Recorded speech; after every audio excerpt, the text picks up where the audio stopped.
Alors, nous sommes de retour avec Maître Daniel Bédard.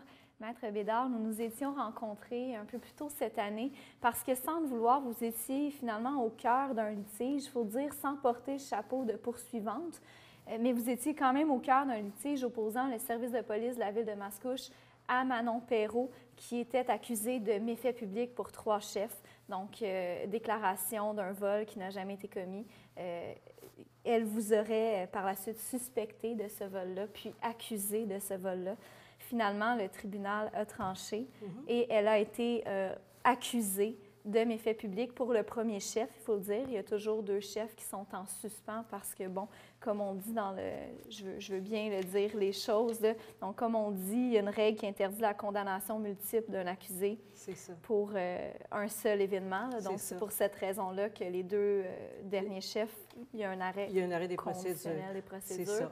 En fait, le juge a déclaré qu'il était convaincu, hors de tout doute, sur les 3 chefs d'accusation de méfaits publics. Mais justement, à cause de la règle de la multiplicité, c'est ça, maintenant, elle est accusée d'un chef d'accusation. Oui, c'est ça. Et quelle a été votre réaction? Parce que pour vous, là, ça a été le chemin du combattant, là, toutes ces procédures-là. C'est sûr que c'est difficile d'avoir sa vie exposée comme ça, sa vie privée exposée comme ça.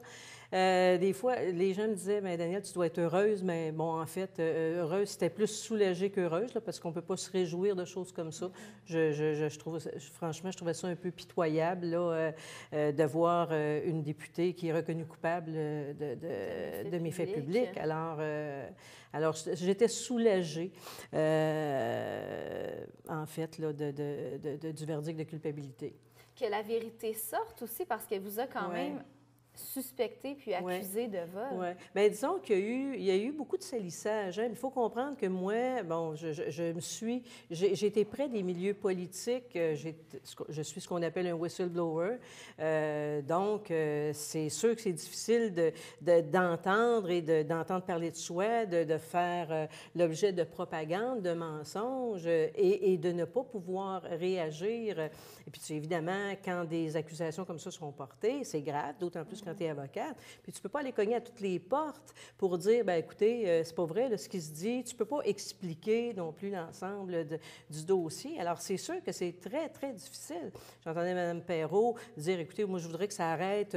Ça a été difficile pour ma famille. Je souhaite que 2015 soit une vie remplie de douceur. Bien, je peux comprendre parce que moi, c'était difficile pour moi, cette chose-là. Et ce que j'ai trouvé déplorable suite au verdict de culpabilité, c'est qu'elle n'a pas démontré aucun remords non plus. Là. Et il faut comprendre que quand Mme Perrault parle, quand Mme Perrault prend position, quand Mme Perrault vise quelqu'un, bien, elle est députée, alors c'est sûr qu'il y a de l'interaction avec d'autres politiciens, puis elle a eu des appuis de politiciens, elle a eu l'appui de Thomas Mulcair, elle a eu apparemment tout le soutien du ministre Lebel du Parti conservateur. Fait que là, à un moment donné, en bout de ligne, il faut se rappeler que tu es une victime, là. Tu es une victime. Alors, comment tu vis ça? Puis je vous dirais, je me suis imaginée tout le long, en tout cas, je me sentais, moi, comme une victime de viol. Et c'était à moi d'essayer de faire du ménage dans tout ça. Et je ne me sentais pas appuyée. Il a fallu faire le cheminement, il a fallu le faire seul, là, jusqu'à temps qu'on en arrive à ce fameux verdict-là, le 20 mars dernier, là, qui a fait du bien, mais c'est sûr que ça ne guérit pas, là. Non, c'est ça, c'est ça. C'était difficile. La représentation sur sentence aura lieu le 21 mai. On sait d'ores et déjà que l'avocat de Mme Perrault veut demander l'absolution inconditionnelle. Qu'est-ce que vous pensez de ça? Bien, franchement, je trouve ça ironique. Bon, écoutez, je me dis d'abord, on a un bon jugement qui est bien fondé en fait et en droit. C'est le droit de Mme Perrault, par l'entremise de son avocat, de souhaiter, de vouloir aller en appel. Je n'ai pas de problème là-dessus. Là où ça mérite, c'est que moi-même, j'ai été victime d'un congédiement illégal de la part de Mme Perrault. Il faut comprendre que, bon, le motif, moi, qu'elle m'avait invoqué, c'était qu'elle avait eu des pressions du maire de ma municipalité. Alors, donc, ce congédiement illégal-là a été difficile à vivre aussi. Il n'est pas réglé encore au moment où on se parle. Et là, Mme Perrault, elle, sous prétexte qu'elle ne voudrait pas perdre son emploi de députée, bien, elle demande une absolution inconditionnelle. C'est sûr que pour moi, c'est difficile, mais tout comme le jugement, le dossier de méfaits publics, je me dis, bien, regarde, il y a des juges qui sont là, ils vont entendre la cause, et bon, il y aura des représentations sur sentence, j'imagine, mais ça ne m'appartient pas. Mais c'est clair que ça passe de travers, là, tu sais, d'autant plus que comme avocate,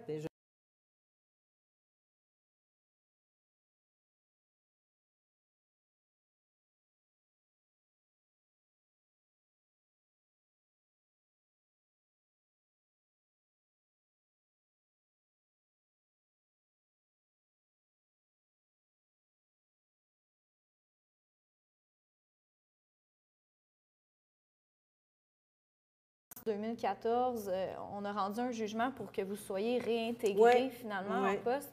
Un an plus tard, Il y en a eu un autre après ça. Étonnamment, on a ouvert la première décision arbitrale de mars 2014 pour en avoir un autre de 55 pages qui venait confirmer que le premier jugement était final exécutoire pour venir confirmer que le congédiement était illégal. Le juge fait quand même le commentaire en disant que c'était déraisonnable de la part des avocats du NPD d'invoquer encore toutes sortes de moyens qui faisaient en sorte qu'on prolongeait ce dossier-là. Alors, après 2 décisions, tentatives à la Cour fédérale, bien, il n'y a toujours pas de règlement dans le dossier, j'ai toujours pas de nouvelles et c'est sûr que c'est difficile. Et il faut comprendre encore là, c'est sûr que j'aurais peut-être pu accepter une offre à un moment donné qu'on m'a faite. J'ai décidé qu'il n'était pas question pour moi d'accepter une offre parce que le dossier, bien, je veux dire, n'aurait pas été connu du public. Alors ça, c'était quelque chose qui était important. Mais c'est que quand une convention collective, il y a des règles à suivre. Il y a des paliers, tu es congédié, tu as 16 jours, bon, le dossier est présenté, il y a un échange avec le syndicat, l'employeur. Là, étant donné que c'est un congédiement, tu passes tout au 2e palier. Mais tout ce qui est prévu au niveau de la convention collective n'était pas respecté ni par l'employeur ni par le syndicat. Alors ça, c'est inquiétant quand tu es un parti politique qui se clame être le parti des travailleurs puis que tu ne respectes pas de part et d'autre ta propre convention collective. Et en faisant référence à ça, il nous reste 5 secondes. On va mettre à l'écran un lien vers une page Facebook. Oui. Donc, une page où on parle des victimes du NPD. Finalement, on n'a malheureusement pas le temps d'en parler, mais on invite les gens à s'y référer, puis peut-être qu'on pourra vous réaccueillir pour en discuter plus longuement. Merci, Mme Bédard. C'est moi qui vous remercie.